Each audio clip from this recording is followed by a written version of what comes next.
जय हिंद। आज की वीडियो जो कि एक मैथ की मैंने 3 वीडियोज़ स्टार्ट किए हैं, जिसका ये पार्ट सेकंड है और इसमें हम डिस्कस करेंगे कि मैथ का रिवीजन करना है, हाउ टू रिवाइज़, ठीक है?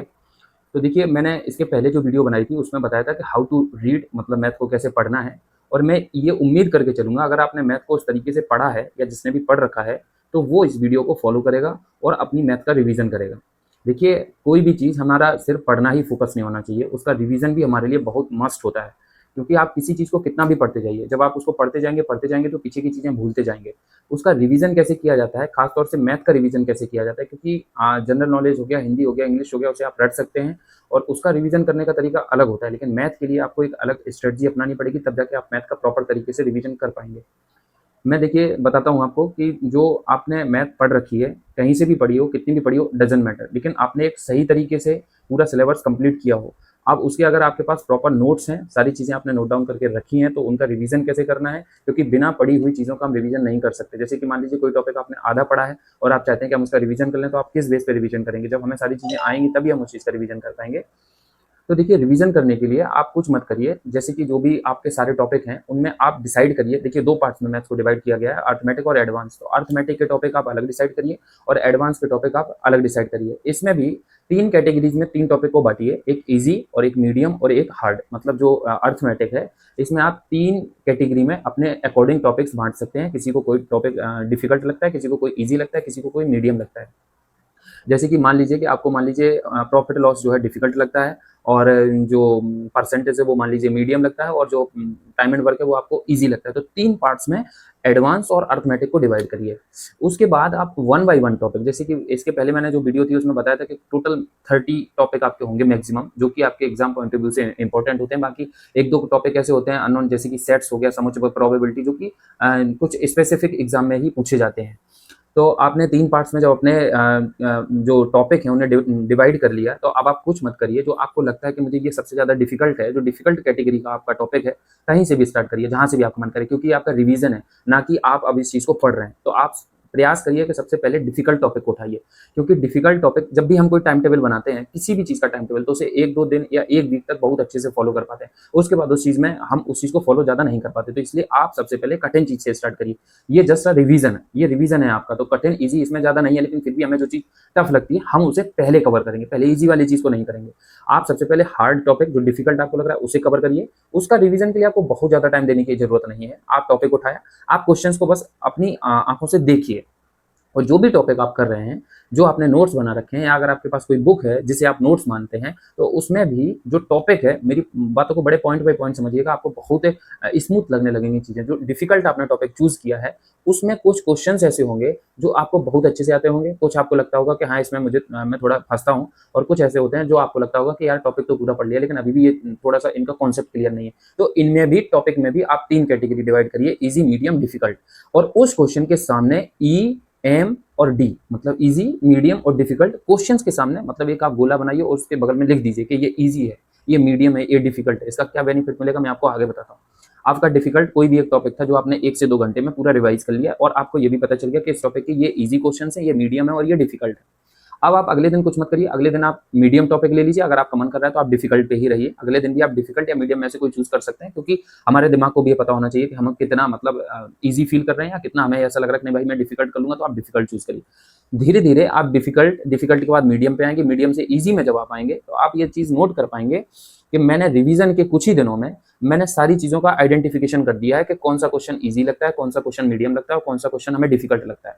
इससे होगा क्या, जब आपके मान लीजिए 5 से 6 टॉपिक रिवाइज हो गए, तो अब आप एक स्पेशल डे निकालिए जिसमें जो 5 से 6 टॉपिक हैं, इन 5 से 6 टॉपिक को दोबारा रिवाइज करिए पूरा का पूरा।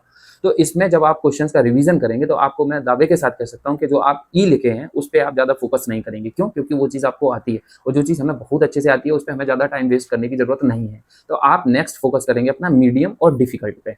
जब आपका मीडियम और डिफिकल्ट पे फोकस करेंगे, इसके बाद मीडियम और डिफिकल्ट का जब आपका रिवीजन होगा तो आपकी जो मीडियम कैटेगरी है ये इजी में कन्वर्ट हो जाएगी और डिफिकल्ट जो कैटेगरी है ये मीडियम में कन्वर्ट होगी। आप जब प्रैक्टिस करेंगे ये चीज आप फील कर पाएंगे। उसके 7 दिन के बाद आपके 7-8 टॉपिक मान लो रिवाइज हो गए, उसके बाद फिर आप कंटिन्यू करिए और मैक्सिमम से मैक्सिमम 35 या 40 डेज में आपका पूरा मैथ्स का रिवीजन कंप्लीट हो जाएगा। अब आपका पूरा जब कंप्लीट रिवीजन हो जाएगा तब आप क्वेश्चंस का आइडेंटिफिकेशन करना सीख जाएंगे कि ये क्वेश्चंस इजी कैटेगरी का है और ये मीडियम कैटेगरी का और ये डिफिकल्ट कैटेगरी का है। तो जब आप प्रैक्टिस सेट देखेंगे तो उसमें आप ये चीज समझ जाएंगे, क्वेश्चंस की जो वैल्यू है वो समझ जाएंगे कि ये मुझसे बनेगा या मुझसे नहीं बनेगा, या ये कितना टाइम लेगा, या मुझे इसे करना है या मुझे इसे छोड़ना है। तो इन सारी चीजों के बारे में आपको क्वेश्चंस के बारे में क्वेश्चंस देख के आपको एग्जाम में पता चलेगा। ये आपका रिवीजन करने का तरीका होना चाहिए, क्योंकि क्वेश्चंस का आइडेंटिफिकेशन, मैंने इसके पहले एक और मैथ की वीडियो बनाई थी, उसमें बताया था क्वेश्चंस का जो आइडेंटिफिकेशन है वो बहुत महत्वपूर्ण होता है। अगर आपको क्वेश्चंस की पहचान नहीं है तो आप मैथ के लिए आप कितना भी प्रयास करिए लेकिन आप वो चीज गेन नहीं कर पाएंगे जो चीज आप गेन करना चाहते हैं। क्योंकि हम जब भी रिवीजन करने बैठते हैं तो हम उन सवालों का रिवीजन करते हैं जो सवाल हमें अच्छे से बन जाते हैं। हम उन सवालों को हमेशा स्किप कर देते हैं जो हमें डिफिकल्ट लगते हैं या हमको लगता है यार इसमें मैं फंस जाऊंगा, उसको हम स्किप कर देते हैं। बस वो स्किप करना आपको छोड़ना पड़ेगा और ये स्ट्रेटजी के अकॉर्डिंग आप वो चीज भी छोड़ सकते हैं, ठीक है ना। क्योंकि आपके देखिए जैसे हम छांटते हैं चीजों में, जैसे कि मान लीजिए पहले हम मतलब इजी से इजी चीजें पूछते जाएंगे, उससे पता चलता जाएगा। लास्ट में जब हम देखेंगे कि भाई डिफिकल्ट से डिफिकल्ट चीज कौन सा स्टूडेंट बता पा रहा है तो उसे हम सेलेक्ट कर लेते हैं। तो वही चीज क्वेश्चंस के साथ में भी होती है। जब हम इजी से इजी चीज पूछते जाते हैं वो चीजें हमें बनती जाती हैं और बनती जाती हैं तो फिर उसका कोई महत्व ही नहीं है, क्योंकि वो चीजें तो सबसे बन रही है। लेकिन डिफिकल्ट चीज आप कितनी कर पा रहे हैं, कितना उसमें अपना एफर्ट डाल रहे हैं और कितना बेहतर तरीके से आप उस चीज को समझ पा रहे हैं, वो चीज आपके सिलेक्शन में आपका इंप्रूवमेंट, आपके स्कोर का इंप्रूवमेंट करती है। और एक छोटा सा पॉइंट और जो है आप फॉलो करिए, जो भी आपको डिफिकल्ट क्वेश्चंस हैं जो बहुत ही छोटे छोटे ब्रैकेट बना लें, जहां पे भी आपको लग रहा है कि मेरा ये क्वेश्चन डिफिकल्ट है तो वहां पे नोट डाउन कर दें कुछ पॉइंट्स के मुझे इस क्वेश्चन में प्रॉब्लम कहाँ आती है। जैसे कि कोई क्वेश्चन है और कोई भी क्वेश्चन है जो आपको लग रहा है ये डिफिकल्ट है, तो आप उसमें उस बॉक्स में वो डिफिकल्टी का रीजन लिख दीजिए कि ये डिफिकल्टी का रीजन इसमें क्या है, मतलब इसमें कौन सा ऐसा कॉन्सेप्ट है जो मुझे नहीं समझ में आता है। जब आप टीचर के पास जाएं, किसी भी टीचर के पास, या आपका कोई फ्रेंड है जो आपको उस क्वेश्चन के बारे में बता सकता है, तो उससे आप पूछिए कि भाई मुझे इस टॉपिक मतलब क्वेश्चन में ये डिफिकल्टी आ रही है। तो कई ऐसे फ्रेंड सर्कल में फ्रेंड होते हैं जिन्हें जैसे कि आपको मान लीजिए कोई किसी टाइप का क्वेश्चन आ रहा है तो दूसरे फ्रेंड को दूसरे टाइप के क्वेश्चन की समझ ज्यादा होती है, तो वो चीज आपको समझा सकता है। तो जब हमें पता होगा कि हमारी कमजोरी कहाँ है तभी ना हम किसी से पूछ पाएंगे। हम ये कहेंगे कि हमें मैथ डिफिकल्ट लग रही है, हमें नहीं बन रही है, तो कौन आपको ये चीज़ बता देगा। हाँ, आपको मैथ में डिफिकल्ट क्या चीज़ लग रही है, कौन सी चीज़ नहीं समझ में आ रही है, वो चीज़ जब आप किसी टीचर से पूछेंगे तब आपको वो बता पाएगा कि इसको कैसे करना है। जैसे कि आप डॉक्टर के पास जाओ, क्या मेरी तो तबियत खराब लग रही है, तो डॉक्टर भी तो यही चीज़ पूछेगा कि आपको तबियत में क्या खराब लग रहा है, बुखार है, जुकाम, खांसी, क्या चीज़ है। जब आप वो चीज़ बताएंगे तब उस चीज़ का आपको ट्रीटमेंट मिलेगा। वैसे ही मैथ्स का है। आप काफ़ी लोग मुझे रिप्लाई में कहते हैं कि सर मेरी मैथ तो बहुत वीक है, मुझे मैथ नहीं बनती। तो आप सोचिए तो कि मुझे मैथ में क्या नहीं आता है, मुझे क्या चीज़ पढ़ने की ज़रूरत है।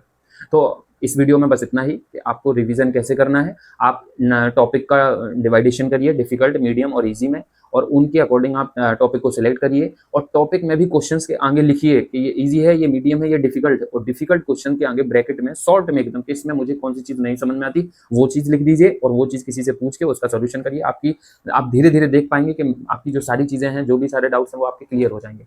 आज की वीडियो में इतना ही। नेक्स्ट वीडियो जो रहेगी वो ये रहेगी कि आपको मैथ की प्रैक्टिस कैसे करना है, प्रैक्टिस सेट में क्वेश्चंस को कैसे अटेम्प्ट करना है, प्रैक्टिस सेट में किस क्वेश्चन पे कितना टाइम देना है। ये सारी चीज़ें मैं आपको प्रैक्टिस सेट वाले सेशन में बताऊंगा, जो कि मैं कल या परसों उसको अपलोड करूंगा उस वीडियो को। तो आज के लिए इतना ही।